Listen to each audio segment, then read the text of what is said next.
Could a blue wave tank the housing market? There's a lot of talk out there about what would happen if the Democrats win and you have a Democratic White House and a Democratic legislature, and it is carte blanche in terms of, very liberal policy versus conservative policy.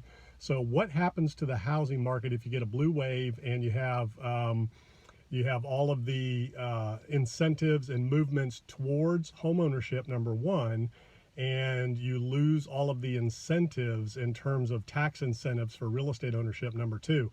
The policies of a Biden administration and a blue wave are, one of the issues is taking away incentives and tax advantages of real estate ownership.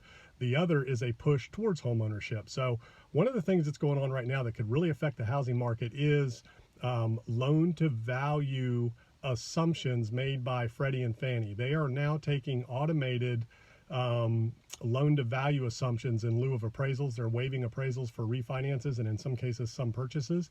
So if the fundamentals of loan to value get out of whack and you end up with people that are unqualified that end up buying and owning homes, that could potentially push towards a issue with the housing market. That's kind of what tanked 2008 was the subprime lending, which were investors and people that just weren't qualified for loans, owner occupied as well as investors, and loan to values were kind of skewed.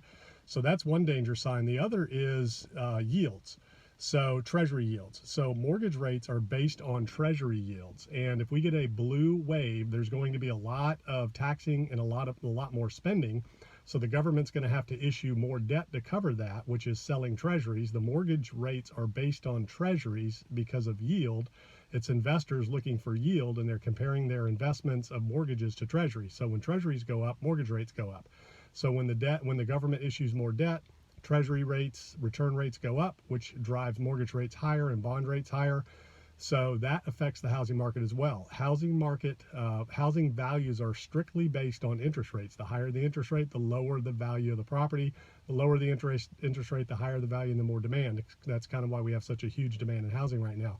So if you get a blue wave and you get a Democratic White House, Democratic legislature, and you get all kinds of new spending passed, more so than what we're seeing right now. If you get tax incentives for real estate ownership, if you lose those, and if you have looser lending requirements and a revisiting of a somewhat subprime mortgage environment, that will set the table for the housing market to completely crash, and it won't take long for that to happen. As soon as the government starts borrowing more money and raising yields on treasuries, raising the rates on treasuries and the yield that investors get, that's going to drive mortgage rates up. Mortgage rates going up is going to kill the housing market. Probably anything around 4% or more will tank the housing market. It used to be 5%. The threshold now is 4%. Because everybody's used to 3% or sub 3% rates. So as you get closer to 4, over 4, or closer to 5, the housing market will be done over, end of story. And then that's when you could see, who knows, 40, 50% drops in housing prices like we saw in 2008 and 9. It is possible. Could it happen in a year? Could it happen in 2021? It's possible. If you get that type of a legislature, that type of an issuance of treasuries to cover the debt. If you follow modern monetary theory, that is a experiment that we're in right now. Whether they realize it or not, want to label it as that or not, that's kind of what we're flirting with. I'm going to make some videos all about modern monetary theory and the consequences of it.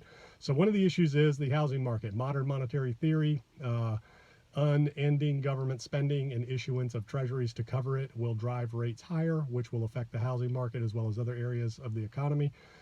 So that is my take on a blue wave effects on the housing market. If we get a continuation of a Trump White House and a Congress that's split, where you have the House controlled by Democrats, Senate controlled by Republicans, it'll be kind of the same as we've seen. We will get stimulus, we will get some government spending. We're going to continue to issue debt. It just won't be as liberal as you would with a Democratic Congress, Democratic White House. I'm not saying one's right, one's wrong, one's good, one's bad. I'm just saying that those are the differences, and that's what you need to watch out for if you are in the real estate market.